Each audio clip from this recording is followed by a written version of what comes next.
রাসূল আপনার পাক রওজায় দুরূদ সালাম জানাই রাসূল আপনার পাক রওজায় তোরায়া নিলেন মরণ কালে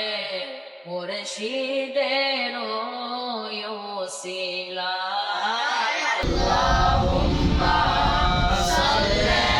আলা সাইয়্যিদিনা মাওলানা মুহাম্মদ ওয়া আলা আলি সাইয়্যিদিনা মাওলানা মুহাম্মদ মুসা নবী জুতা খোলার আদেশ পায় দয়াল রাসূলের জুতার দোলায় আল্লাহর আরশ ধন্য হয়।